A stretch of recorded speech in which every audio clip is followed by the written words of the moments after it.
ITR तो भर दिया है, पर क्या वो सही भरा है? 2025 के आईटीआर फाइलिंग में एक छोटी सी भी मिस्टेक आपको इनकम टैक्स से नोटिस या फिर पेनल्टी आपके पास आ सकती है। सो इस वीडियो में हम बात करेंगे ऐसे कौन से 28 प्लस कॉमन मिस्टेक्स होती हैं जो कई बार लोग कर देते हैं, टैक्स पेयर कर देते हैं आईटीआर फाइलिंग करते वक्त। सो आपको इनसे कैसे बचना है वो भी ज़रूर बताएंगे। तो शुरू करते हैं, वीडियो को एंड तक ज़रूर देखिए क्योंकि ये बहुत ज़्यादा इम्पॉर्टेंट होने वाली है, ताकि आप भी इन कॉमन मिस्टेक्स को ना करें और पूरा साल आप टेंशन फ्री होके रहे, आपको किसी भी पेनल्टी या नोटिस का सामना आपको ना करना पड़े। सो देर ना करते हुए वीडियो को शुरू करते हैं। तो सबसे पहला तो ये होता है, कई बार हम आईटीआर फॉर्म को गलत चूज़ कर लेते हैं।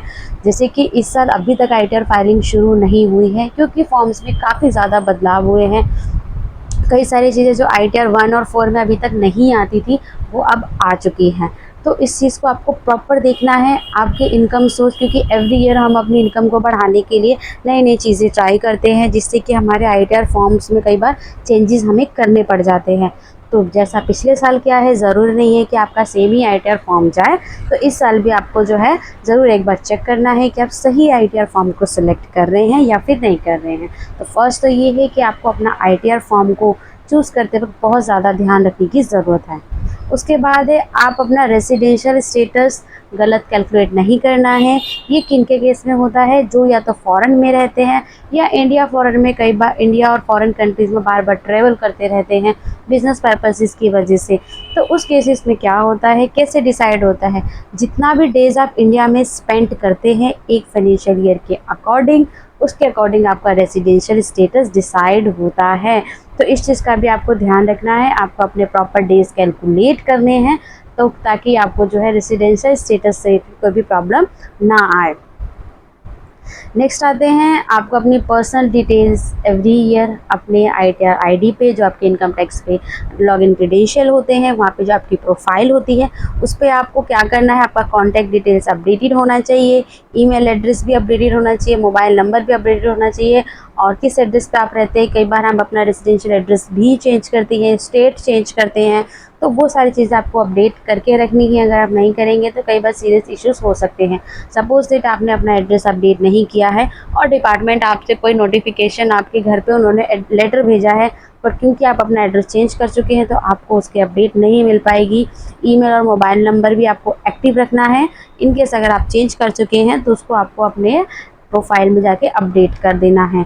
अगर आप नहीं करते तो कई बार आपको टैक्स रिफंड्स में भी डिले हो जाएगा, आपके इंपॉर्टेंट नोटिस मिस हो जाएंगे, जो भी इनकम टैक्स डिपार्टमेंट आपको अपडेट करना चाहता है। सो आप अपडेटेड रहिए और अपनी प्रोफाइल को भी अपडेट रखिए। उसके बाद है, डेडलाइन आप भूल जाते हैं। डेडलाइन जो आईटीआर फाइलिंग की होती है जनरली 31 जुलाई होती है, अगर आपका कोई भी ऑडिट का केस नहीं है तो। अगर आपकी ऑडिट नहीं होती है, कुछ केसेस में और भी ज़्यादा आगे की होती है, तो डेडलाइन आपको मिस नहीं करनी है, नहीं तो आपको सेक्शन 234F के अंदर आपके ऊपर पेनल्टी भी लग सकती है।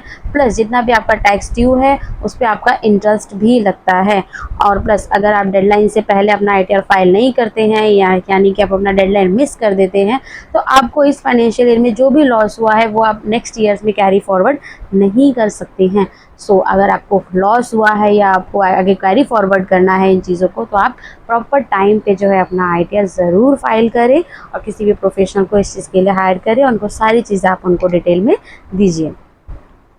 उसके बाद है claiming fake and unsupported deduction. देखिए जैसे जैसे टाइम अपडेट होता जा रहा है, हमारे जो इनकम टैक्स डिपार्टमेंट है उनके पास भी चीज़ें नई नई जो फैसिलिटीज़ है, नए नए सॉफ्टवेयर्स आते जा रहे हैं। तो आप फेक डिडक्शन क्लेम आप बिल्कुल भी मत कीजिए, क्योंकि अब जो आईटीआर फॉर्म, जो अभी तक आईटीआर नहीं शुरू हुआ है, वो इसी वजह से उसमें अब आपके पास जो है ज़्यादा से ज़्यादा डिटेल्स मांगी जाएगी। अभी तो रिसेंटली ऐसा सुनने में आया कि 80C एंड 80D के लिए ही वो डिटेल्स मांग रहे हैं, बट हाँ इन फ्यूचर वो बाकी चीज़ों के लिए भी डिटेल्स जो है डिमांड कर सकते हैं। सो आप किसी भी तरह का ऐसा फेक क्लेम जो है ना कीजिए, अनसपोर्टेड डिडक्शन मत कीजिए, जिसको कि आप फ्यूचर में आंसरेबल नहीं हो पाएंगे। अगर मिस रिपोर्टिंग आप करते हैं तो आपको पता ही है कि जो है आपके ऊपर जो है फाइन लग सकता है, पेनलाइज हो सकते हैं, ठीक है, लीगल एक्शन जो डिपार्टमेंट वो ले सकता है। सो बी केयरफुल, किसी के भी कहने पे आप फेक डिडक्शन को बिल्कुल भी मत कीजिए। उसके बाद है not opting the correct regime. अगर आप करेक्ट रिजीम को नहीं सिलेक्ट करते हैं तो देखिए आपका जो टैक्स सेव होने वाला होता है वो चीज़ वो नहीं होती है। तो उस चीज़ को आप पहले से ही केयरफुल होके चलिए और जो है प्रॉपर रिज़्यूम को आप ज़रूर सेलेक्ट कीजिए, उस समय पे आपको कन्फ्यूज़न बिल्कुल भी नहीं होना है। और 26 एएस, एआईएस और टीआईएस को आपको बिल्कुल भी इग्नोर नहीं करना है। और इस साल फाइनेंशियल में अभी तक ये सारी चीज़ें अपडेट नहीं हुई हैं, तो आप थोड़ा वेट कीजिए। और डिटेल में वीडियो ऑलरेडी चैनल पे कल ही पोस्टेड हुई है, तो उसको ज़रूर देखिए। तो क्या होता है, सपोज दैट कि आपका 26 एएस में एफडी का इंटरेस्ट 50,000 दिखा रहा है, बट आपने देखा ही नहीं 26 एएस को। अब आपने देखा नहीं, ऑटोमेटिक भी वो फेच नहीं हुआ और आपने फिर उसको फाइल नहीं किया। अपने इनकम टैक्स आईटीआर फाइल करते हुए 50,000 को आप डालना भूल गए। बेशक से इस पे आपका कोई टैक्स नहीं लग रहा, बट आपको डिक्लेयर करना ही होता है। तो डिपार्टमेंट क्या कर सकता है, आपका अगर रिफंड आना है तो वो उसको रोक सकता है, प्लस आपके ऊपर काफ़ी सारी जो एक्शन भी लिए जा सकते हैं रिकनसाइल के लिए। सो बी केयरफुल, पहले इन तीनों चीज़ों को ज़रूर चेक कीजिए, खुद के डिटेल्स को भी आप ज़रूर चेक कीजिए और डॉक्यूमेंटेशन हर चीज़ का आप ऑन टाइम रखिए। उसके बाद कई बार क्या होता है, हम आईटीआर तैयार कर लेते हैं, सबमिट कर देते हैं, बट ई वेरीफाई करना हम भूल जाते हैं। हम सोचते ठीक है आज हमने सबमिट कर दिया, 2-3 दिन बाद में कर लेंगे। कई बार हम उसको भूल जाते हैं। जो आईटीआर वेरीफाई करने के 2 तरीके होते हैं। फर्स्ट तो ये कि आप उसको ऑन स्पॉट ही अपना आधार ओटीपी से ई वेरीफाई कर लीजिए। सेकंड क्या है, जो आजकल कम यूज़ होता है कि आप अपने इनकम टैक्स की हार्ड कॉपी जो है डिपार्टमेंट में जाके भेजेंगे, तो कई बार हम इसको भूल जाते हैं। तो इस केस में क्या होता है, आपकी सबमिटेड आईटीआर भी ऐसा माना जाता है कि वो सबमिट नहीं हुई है, वो फाइल नहीं हुई है। और एक टाइम निकलने के बाद, मीन्स लास्ट डेट निकलने के बाद जो है आपकी सबमिट नहीं होती है। फिर अगर आप सबमिट करना चाहते हैं तो आपको क्या लगेगा, आपका जो है वो फाइन उस केस में वो लगेगा। सो इस चीज़ को भी आप ध्यान रखिए। अगर आप श्योर है तो ऑन टाइम ई वेरीफाई कर लीजिए, या फिर आप अपना अलार्म जो भी लगा के रखिए कि इस डेट से पहले आपको जो है ई वेरीफाई कर देना है। Mismatch of turnover in GST and ITR. कई बार क्या होता है, जब आकर आपके पैन कार्ड पे जीएसटी है और उसका टर्नओवर कुछ और दिखा रहा है, आप अपना टर्नओवर कुछ और दिखा रहे हैं। सपोज दैट आपने 60 लाख इन जीएसटी में आपका टर्नओवर दिखा रहा है, बट आपने अपने आईटीआर में 40 लाख दिखा दिया, तो ये मिसमैच हो गया। क्योंकि आपने जीएसटी लिया हुआ है, पैन कार्ड से लिंक है, तो वो ऑटोमेटिक फेच तो करेगा। तो मिसमैच हो जाता है, जिस वजह से क्या होता है, जीएसटी अथॉरिटी क्या है, आपके ऑडिट में डाल देगी, आपको नोटिस देके भेजेगी। तो be careful. Income tax department भी आपसे पूछेगा, जब आपका 60 आपका एआईएस में दिख रहा है तो आपने 40 क्यों शो किया है। उसके बाद कई आपने अपना बैंक वैलिडेट नहीं किया। देखिए एवरी ईयर आप जो है अपने प्रोफाइल पे बैंक वैलिडेट ज़रूर करेंगे, क्योंकि बैंक्स में देखिए इंटरनल चेंजेस होते रहते हैं, प्लस कई बार कुछ बैंक्स एवरी ईयर मर्ज होते हैं। तो बेस्ट यही है कि अगर आपका रिफ़ंड आना है तो आप अपने बैंक को जो है वैलिडेट करके रखिए। एवरी ईयर 2 मिनट लगता है, जस्ट क्लिक करना होता है, तो उसको भी आप ज़रूर करके रखिए, ताकि आपका रिफ़ंड जो आ जाता है बीच में ना अटके, टाइमली आपके पास वो आ जाए। उसके बाद है नॉट रिपोर्टिंग लॉसेस प्रॉपरली। कभी कभार अपना प्रॉफिट तो नहीं रिपोर्ट करते, बट लॉस भी कई बार प्रॉपरली नहीं रिपोर्ट करते हैं, भूल जाते हैं, सोचते कि लॉस रिपोर्ट करने से क्या फ़ायदा है। बेशक से फ़ायदा नहीं है, बट आगे आप उसको कैरी फॉरवर्ड करेंगे तो वहाँ आपको जो है वो बेनिफिट लगेगा, आपका जो लॉस है। Non reporting of crypto transaction. Crypto transaction पे देखिए फ्लैट 30% का जो है वो टैक्स लगता है न्यू रिजीम के अंडर में, और इस पर कोई भी आपको जो है डिडक्शन अलाउ नहीं होती है, कॉस्ट ऑफ एक्विजिशन को छोड़ के। तो कई बार इसको नहीं सबमिट किया जाता है, बट क्योंकि हर जगह आपका पैन कार्ड कनेक्टेड है, तो ये ऑटोमेटिक आपके एआईएस में दिख रहा है, बट आप उसको शो नहीं करेंगे, तो ये आपके लिए प्रॉब्लम क्रिएट कर सकता है। तो ये चीज़ आपको अभी तक हम 12 डिस्कस कर चुके हैं, आगे भी बहुत सारे हैं, तो वीडियो को एंड तक आप ज़रूर देखिए। उसके बाद इग्नोर कर देते हैं 10E, 10IE और 10IEA फॉर्म।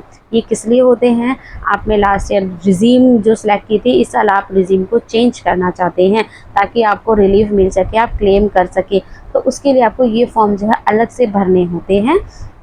तो इसको आपको इग्नोर बिल्कुल भी नहीं करना है। जो भी फॉर्म आपका एप्लीकेबल होता है उसको आप ज़रूर से ज़रूर फाइल करें। Non reporting of interest income. हम अपनी इंटरेस्ट इनकम कई बार सबमिट करना भूल जाते हैं, क्योंकि बैंक जो है हम भूल जाते हैं, बट बैंक जो है इनकम डिपार्टमेंट को जो क्या करता है, रिपोर्ट करता है। तो अगर आप भूल जाते हैं तो यहाँ पे क्या आपको मिसमैच का नोटिस आ सकता है। Hiring unqualified and cheap consultant. देखिए जब भी आप अपना आईटीआर फाइल करते हैं तो देखिए किसी से भी ऐसे भी फाइल मत करवाइए, क्योंकि इस साल तो फाइल हो जाता है, बट क्या है आपको ही आगे जाके प्रॉब्लम होती है, आंसरेबल आपको ही होना होता है। तो अभी तो आपकी कोस्ट सेव हो रही है, बट इन फ्यूचर में जाके कुछ सालों बाद जाके, क्योंकि 4 to 6 ईयर तक डिपार्टमेंट उस चीज़ पे एक्शन ले सकता है अगर कुछ भी मिस्टेक होती है तो उस समय जो है आपको एरर को ठीक करने के लिए आपको काफ़ी ज़्यादा कॉस्टली हो सकता है। तो आप पैसों को बचाने के लिए जस्ट किसी को भी जस्ट ठीक है वो उन्होंने आपका इनएलिजिबल डिडक्शन लेके जो है आपका टैक्स बचा दिया, तो उन चीज़ों में आपको बिल्कुल भी नहीं पड़ना है, क्योंकि एट द एंड आंसरेबल आपको ही होना है, आईटीआर आपकी है। तो बी केयरफुल, इस चीज़ के लिए आप ज़रूर ध्यान रखिए। उसके बाद है आपको 139 सेक्शन को इग्नोर बिल्कुल भी नहीं करना है, क्योंकि अगर आप इनएक्सपीरियंस अगर गलती से किसी से भी गलत आप फाइल करवा देते हैं तो वहाँ पे आपको प्रॉब्लम हो सकती है। एक minute, not maintaining books of account, एक मिनट पहले हम इसको देख लेते हैं। इग्नोरिंग 139 का सेक्शन क्या होता है, जब आप अपना आईटीआर फाइल करते हैं और डिपार्टमेंट उसको प्रोसेस करता है तो किसी भी तरह का कुछ भी मिसमैच हुआ है तो वो डिपार्टमेंट क्या करता है, आपको नोटिफिकेशन भेजता है। आपके मोबाइल पे भी मैसेज आएगा, प्लस मेल भी आ सकता है, एंड चांसेस है कि हार्ड कॉपी का भी नोटिफिकेशन आपके पास आ सकता है। तो उस चीज़ को आपको नहीं भूलना है। ये ऐसा नहीं कि आपने आईटीआर फाइल कर दी, ई वेरीफाई कर दिया, अब आप आराम से बैठ गए, नहीं, आपको उसको अपडेट भी चेक करना है कि वो प्रोसेस हुआ है कि नहीं हुआ है, सक्सेसफुली कंप्लीट डिपार्टमेंट की तरफ से ओके हो गया है या नहीं। तो उस चीज़ का आपको नोटिफिकेशन आता है, वो सेक्शन 139 के अंदर में आता है। तो इस चीज़ का आपको ध्यान रखना है। कई बार क्या होता है, बुक्स ऑफ अकाउंट मेंटेन नहीं करते हैं। जनरली जो फ्रीलांसर्स होते हैं, कंसल्टेंट्स होते हैं या फिर स्मॉल बिजनेस ओनर्स होते हैं, उनको नहीं पता होता, तो वो बुक्स जो है मेंटेन नहीं करते हैं। ठीक है, आप बुक्स मेंटेन नहीं कर रहे, बट वहाँ पे आपको प्रॉब्लम क्या आती है, जब भी हम अपना इनकम टैक्स भरते हैं बिजनेस का, तो वहाँ पे हम अपने एक्सपेंसेस दिखाते हैं। तो अगर हम बुक्स मेंटेन नहीं कर रहे हैं, सपोज हमने 10,000 का, सपोज एक फ्रीलांसर की बात कर लेते हैं कि 10,000 का उन्होंने कैमरा ले लिया, अब उन्होंने उसका बिल नहीं रखा, तो बिल नहीं रखा तो उस चीज़ का एक्सपेंस को अलाउ नहीं किया जाएगा। ठीक है, और उनकी इनकम कितनी मानी जाएगी, जितना भी उनके अकाउंट में पैसा आ रहा है। सो आपको इस चीज़ के लिए रेडी रहना है। हमेशा मैं कहती हूँ, कोई भी आप खर्चे करते हैं तो जहाँ तक पॉसिबल है आप उसकी बिलिंग रखिए, डॉक्यूमेंट्स ज़रूर रखिए, ताकि आपको बाद में आंसर करने में आपको ईजी हो। उसके बाद इग्नोरिंग आईटीआर इंटीमेशन। देखिए, आफ्टर प्रोसेसिंग के बाद जो भी इनकम टैक्स डिपार्टमेंट इशू करता है इंटीमेशन 143 के अंडर में कि आपकी रिटर्न एक्सेप्ट हुई है या फिर एडजस्टेड है, तो उस चीज़ को भी आपको नोटिफिकेशन को देखना है। 139 का भी देखेंगे आप और 143 का भी देखेंगे। मतलब कि ये है कि आपका आईटीआर जब भी सबमिट हो जाता है तो आपको फ्री नहीं बैठना है। ऐसा नहीं कि ठीक है बल्ला टली जो भी हमने भर दिया, नहीं, आपको उसको एक बार प्रॉपर उसको चेक करके रखना है, डिपार्टमेंट अपनी तरफ से फुल ओके करता है या नहीं करता है, तो उस चीज़ को भी आपको अपडेट रहना है। Not reviewing file return carefully. जब भी हम आईटीआर को सबमिट करने से पहले जो भी हम प्रोफॉर्मा पूरा बनाते हैं उसको, उसके पीडीएफ को हमें एक बार ज़रूर चेक करना चाहिए, ताकि एक्यूरेसी मेंटेन हो। लास्ट मोमेंट पे कई बार हमें मिस्टेक दिख जाती है, तो उस चीज़ को हमें देख के तब जाके उसको फाइनल सबमिट करके और ई वेरीफाई करना है। एक बार और चेक करने में कुछ नहीं जाता, जस्ट 5 मिनट्स लगते हैं, बट हाँ, आपको रिवाइज आईटीआर फाइल करने से बेटर तो यही है क्या 5 मिनट्स लगा के उस चीज़ को आप चेक कर लें। Not maintaining documents. कई बार डॉक्यूमेंट्स मेंटेन नहीं करते, जैसे फॉर्म 16, रेंट रिसीप्ट, इन्वेस्टमेंट जो आपके प्रूफ्स है, आपने डिडक्शन तो क्लेम कर ली, इन्वेस्टमेंट प्रूफ आपने नहीं रखे, डोनेशन की रिसिप्ट होगी, बैंक स्टेटमेंट्स हो गए, लोन सर्टिफिकेट्स हो गए, इनको कम से कम आपको 8 साल तक रखना है। वो बात ठीक है, डिपार्टमेंट कुछ केसेस में 4 ईयर्स तक, कुछ केसेस में 6 ईयर्स तक जो एक्शन लेता है, बट आप फॉर सेफ पर्पस आप 8 ईयर्स के लिए उसको अपने पास मेंटेन करके रखिए, फाइल बना के रखिए, ताकि जो बीच में कभी भी ज़रूरत होती है तो आप उनको दिखा सकते हैं। तो ताकि किस लिए ज़रूरत होती है, ताकि आपका रिफंड, स्क्रूटनी, आईटीआर 5 एक्नॉलेजमेंट, ये सारी चीज़ें आपके एसेंशियल प्रूफ्स होते हैं, ताकि इन फ्यूचर आपको जो है दिक्कत ना हो, आप इजीली आंसरेबल रहें।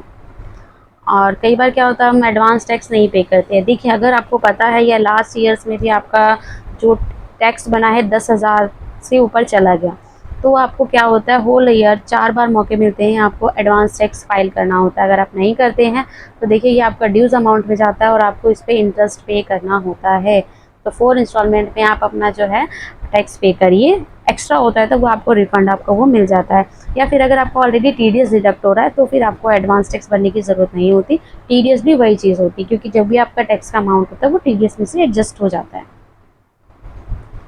और पैन और आधार लिंक, अगर अभी भी आपका पैन और आधार लिंक नहीं है तो देखिए मैंडेटरी है, आप पैन और आधार को लिंक करके रखिए, क्योंकि अगर नहीं करते तो क्या होता है, आपका जो इनकम टैक्स की आईडी है या आईटीआर है वो आपका इनऑपरेटिव हो जाएगा और वो इनवैलिड होगा। सो इस चीज़ का भी आप बहुत ज़्यादा ध्यान रखिए। तो 23 जो है मिस्टेक जो हम अभी डिस्कस कर चुके हैं, जनरल मिस्टेक्स होती है, थोड़ा सा बस इनका ध्यान रखना होता है। साल में एक बार ही हमें आईटीआर फाइल करना होता है, तो एक ही बार इनका हम ध्यान रखेंगे तो बाकी टाइम हम टेंशन फ्री रहेंगे। Non reporting income from multiple employers. कई बार ऐसा होता है कि एक साल के अंदर कई सारे हम जॉब्स चेंज करते हैं, ठीक है।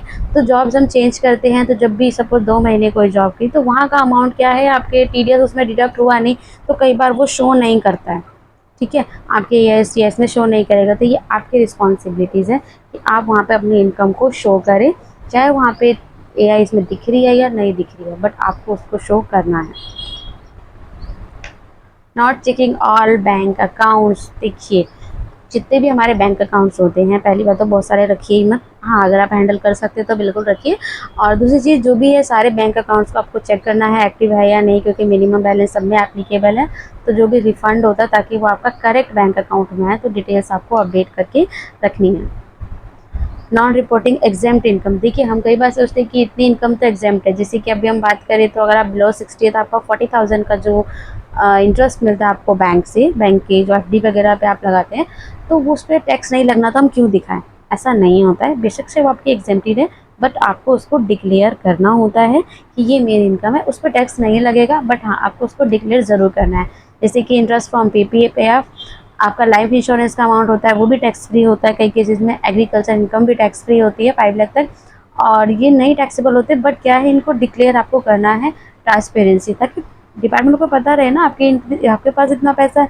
नहीं तो सपोज इट आपका इन सब से मिला के मान लीजिए कि आपका एवरी ईयर 2 लाख रुपीज़ बच रहा है, 5 साल में वो 10 लाख हो जाता है, अब आपके अकाउंट में 10 लाख है। ठीक है, अब आपने तो दिखाया ही नहीं कि एग्जेम्प्टेड इनकम है, बाकी सालों में नहीं दिखाया और आपने उन पैसों को खर्च भी नहीं किया, तो एक बार के डिपार्टमेंट पूछेगा ना 5 साल में आपके पास 10 लाख कहाँ से आए। सो इस तरह से आप उसको एग्जाम करके चलिए, तो आप उसको डिक्लेयर करके चलिए, बहुत बेहतर होगा। उसके बाद deem to be let out property not shown, देखिए एक चीज़ ये होती है कि अगर आपके पास घर है, एक से ज़्यादा है, ठीक है, तो 2 घर माने जाते हैं कि आपने सेल्फ ऑक्यूपाइड किया है, अगर आप शो नहीं कर रहे कि उन प्रॉपर्टीज़ का आप क्या यूज़ कर रहे हैं। ठीक है, बात सपोज आपके पास 4 घर हैं, ठीक है, 2 तो माने जाएंगे कि जो है आप अपने रहने के लिए यूज़ कर रहे हैं, बाकी का वो रेंटेड मान लिया जाएंगे कि आपने उनको रेंट पे लगाया, बेशक से आपने नहीं लगाया हुआ है, तो वो चीज़ भी आपको अपने आईटीआर में शो करनी है, क्योंकि वहाँ पे भी हमें दिखाना होता है हमारी कितनी एसेट से कितनी इनकम आ रही है। तो इस तरह से जब आप नहीं शो करेंगे तो उसको इनकरेक्ट कंप्यूटेशन माना जाएगा और जो आपको प्रॉब्लम आ सकती है। तो इस चीज़ का भी आपको ध्यान रखना, अगर वो रेंट पे नहीं लगे हुए हैं तो आपको उसको डिक्लेयर करना है अपने आईटीआर में। तो ये सारी चीज़ें आप किससे डिस्कस करेंगे, ये सारी चीज़ें आप अपने प्रोफेशनल को बताएंगे, तो वो उसके अकॉर्डिंग जो अपना आईटीआर फाइल करेंगे। प्लस आप हमसे भी हेल्प ले सकते हैं अपना आईटीआर फाइलिंग के लिए। Forgetting to disclose foreign assets, suppose that आपके पास फॉरेन बैंक अकाउंट्स हैं, फॉरेन कंट्रीज में शेयर्स हैं, बेशक से वो आपको गिफ्टेड मिले हैं, बट आपको फिर भी उसको अपने आईटीआर में डिक्लेयर करना है, क्योंकि अब वो आपकी इनकम का पार्ट हो चुके हैं। आपके पास वहाँ प्रॉपर्टीज़ है, तो आप सिंपली अब उनको अपने आईटीआर में डिक्लेयर ज़रूर कीजिए। अगर आप अपनी इच्छा से उसको डिक्लेयर नहीं करते, देखिए आप डिक्लेयर नहीं करेंगे तो डिपार्टमेंट यही मानेगा कि आपने इंटेंशनली डिक्लेयर नहीं किया है, तो इस चीज़ को फिर आपके ऊपर क्या पेनल्टी लग सकती है। और ये किस पे लगती है, तब आपके ऊपर ब्लैक मनी एक्ट लगता है, जब भी आप कोई भी अपना अमाउंट, कोई भी अपनी इनकम बड़ी छुपाते हैं, तो इस चीज़ का भी आपको ज़रूर ध्यान रखना है। तो ये हमने टोटल 28 जो मिस्टेक्स होती है, छोटी छोटी चीज़ें होती है जो कि हमने डिस्कस करी, तो आप भी इन चीज़ का ज़रूर ध्यान रखें। और प्लस कुछ भी कन्फ्यूजन हो तो वीडियो को ज़रूर देखिए और आराम से देखिए, और नीचे कमेंट बॉक्स में भी हमें ज़रूर लिखिए कि आपके मन में भी कोई ऐसा इस तरह से क्वेश्चन है या नहीं। सो होप सो कि आपको ये वीडियो काफ़ी ज़्यादा इन्फॉर्मेटिव लगी होगी। सो वीडियो को लाइक करें, शेयर करें अपने फ्रेंड्स को, और चैनल को सब्सक्राइब करना ज़रूर ना भूलें, चैनल को सब्सक्राइब ज़रूर करें, और कमेंट करके हमें बताइए कि आपने इनमें से कभी कोई मिस्टेक करी है अपने लास्ट ईयर्स में, या इस साल आप ऐसा कुछ भूल गए हैं। सो मिलते हैं नेक्स्ट इन्फॉर्मेटिव वीडियो में, तब तक के लिए file smart not hard. So thanks for watching this.